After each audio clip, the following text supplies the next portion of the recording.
ఒక స్టేట్లో director general of police DGP అంటే highest ranked police officer, 3 star ranked officer. మొత్తం ఆ స్టేట్లో లా అండ్ ఆర్డర్ ఇన్వెస్టిగేషన్ ఇదంతా ఆయన కనుసన్నల్లోనే జరుగుద్ది. అయితే ఈ డీజీపీని ఎవరు సెలెక్ట్ చేస్తారు, ఎవరు అపాయింట్ చేస్తారు, దానికి ఒక ప్రాసెస్ ఏంటి? రీసెంట్గా ఉత్తరప్రదేశ్ ప్రభుత్వం కొన్ని కొత్త పోలీస్ రూల్స్ తీసుకొచ్చింది. DGP UP selection and appointment rules 2024.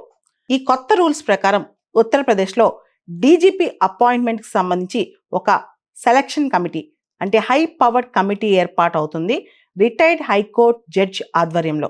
ఆ కమిటీలో రాష్ట్రం యొక్క chief secretary, UPSC nominee, principal secretary, home department ఇలా ఒక టీం ఉంటారనమాట. వీళ్ళందరూ కలిసి డీజీపీ అపాయింట్మెంట్లో కీలక పాత్ర పోషిస్తారు.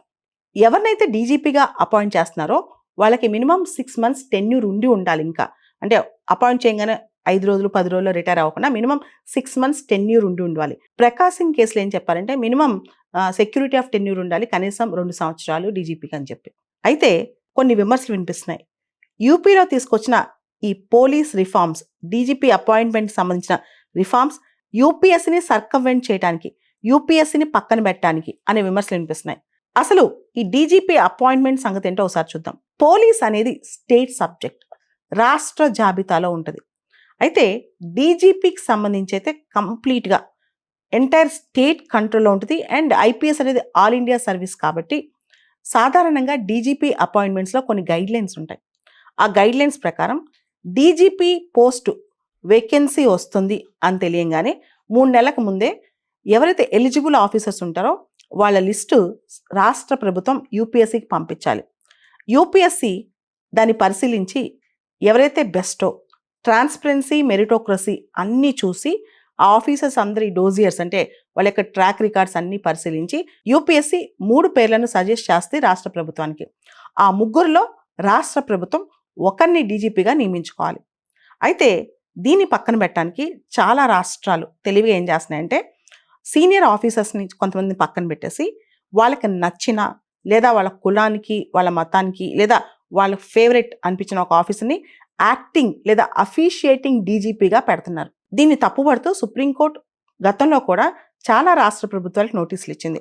మీరు ఎందుకు ఎలిజిబుల్ ఆఫీసర్స్ ఉన్నా సరే అఫీషియేటింగ్ లేదా యాక్టింగ్ డీజీపీస్ని చాలా కాలం పెడుతున్నారు, ఇలా ఎందుకు చేస్తున్నారు, దీనిలో పొలిటికల్ రీజన్స్ ఏమైనా ఉన్నాయని చెప్పి చాలామంది ఎక్స్పర్ట్స్ చాలాసార్లు గమనిస్తే రాజకీయపరమైన, సామాజిక పరమైన అండ్ ఎవరైతే స్టేట్ సీఎం, హోమ్ మినిస్టర్ చెప్పినట్టు వింటారో వాళ్ళ అటానమీ అంటే వాళ్ళు ఇండిపెండెంట్గా డెసిషన్స్ తీసుకోకుండా అలాంటి వాళ్ళని చాలా వరకు డీజీపీలుగా చాలా రాష్ట్ర ప్రభుత్వాలు అపాయింట్ చేస్తున్నాయి.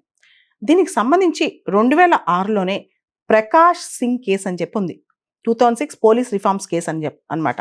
ఈ ప్రకాష్ సింగ్ కేసులో సుప్రీంకోర్టు చాలా గైడ్లైన్స్ ఇచ్చింది ఏ విధంగా డీజీపీ అపాయింట్మెంట్స్ జరగాలి అని చెప్పి. పోలీస్ రిఫార్మ్స్ సంబంధించి ప్రకాష్ సింగ్ కేసు చాలా గైడ్లైన్స్ ఇచ్చింది.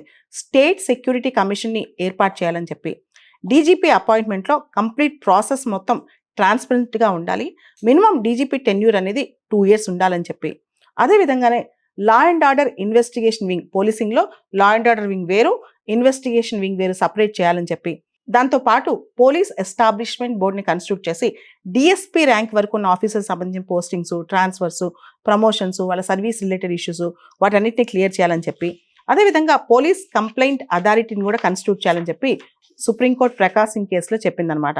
దాంతోపాటు సుప్రీంకోర్టు ఇంకొక గైడ్లైన్స్ ఇస్తూ యూపీఎస్సీతో ఖచ్చితంగా డీజీపీ అపాయింట్మెంట్లో కన్సల్ట్ చేయాలి స్టేట్ గవర్నమెంట్. సో దానివల్లే ట్రాన్స్పరెన్సీ, మెరిటోక్రసీ పెరుగుతాయని చెప్పి కూడా చెప్పడం జరిగింది. ఆ విధంగా యూపీఎస్సీ ఏదైతే లిస్ట్ వెళ్తుందో యూపీఎస్సీకి, దానిలో 3 ఆఫీసర్స్ని యూపీఎస్సీ షార్ట్ లిస్ట్ చేసి స్టేట్ గవర్నమెంట్ పంపిస్తుంది. దానిలో ఒకరిని స్టేట్ గవర్నమెంట్ అపాయింట్ చేయాలన్నమాట. ఎప్పుడైతే డీజీపీ పోస్ట్కి వచ్చే 3 నెలల్లో వేకెన్సీ వస్తో అప్పుడు రాష్ట్ర ప్రభుత్వం యూపీఎస్సీకి ఒక డోజియర్ పంపించాలి. ఎవరైతే ఎలిజిబుల్ ఉన్నారో వాళ్ళ లిస్ట్ అంతా ఎవరైతే నెక్స్ట్ అవుతారో దానికి సంబంధించి యూపీఎస్సీ ఒక ప్యానెల్ ఏర్పాటు చేస్తే ఆ ప్యానెల్లో యూపీఎస్సీ చైర్మన్ ఉంటారు, హోమ్ సెక్రటరీ ఉంటారు, కన్సర్న్ స్టేట్ చీఫ్ సెక్రటరీ ఉంటారు, తర్వాత డీజీపీ, ఆ స్టేట్ డీజీపీ అప్పుడున్న డీజీపీ ఉంటారు, దాంతోపాటు సెంట్రల్ పోలీస్ ఆర్గనైజేషన్స్లో ఒక పోలీస్ ఆర్గనైజేషన్ చీఫ్ ఉంటారు. వీళ్ళందరూ కలిసి ఒక లిస్ట్ తయారు చేస్తారు ముగ్గురిని. అంటే స్టేట్ పంపించిన ఎలిజిబుల్ పర్సన్స్‌లో ఒక లిస్ట్ తయారు చేస్తారనమాట. అయితే యూపీఎస్సీ నుంచి తప్పించుకునేందుకు, ఈ ప్రొసీజర్ నుంచి తప్పించుకునేందుకు రకరకాల స్టేట్ గవర్నమెంట్స్ గతంలో ఉత్తరప్రదేశ్ కావచ్చు, ఆంధ్ర కావచ్చు, తెలంగాణ కావచ్చు, పంజాబ్ కావచ్చు, వీళ్ళందరూ కూడా యాక్టింగ్ డీజీపీ అనే కాన్సెప్ట్‌ని తీసుకొచ్చి, అఫిషియేటింగ్ డీజీపీ అనే కాన్సెప్ట్‌ని తీసుకొచ్చి చాలా సార్లు జూనియర్ ఆఫీసర్‌ని డీజీపీగా అపాయింట్ చేస్తున్నారనమాట. దీనిపైన చాలా విమర్శలు కూడా వస్తున్నాయి. రాష్ట్ర డీజీపీ అంటే highest ranked police officer in the state. 3 star ranked officer అనమాట డీజీపీ అంటే. డీజీపీ ధరించే పోలీస్ యూనిఫామ్ మీద ఒక చిహ్నం ఉంటది. ఆ చిహ్నం మీద నేషనల్ ఎంబ్లమ్ ఉండి స్వార్డ్ అండ్ బ్యాటన్ క్రాస్‌గా పెట్టుంటాయన్నమాట.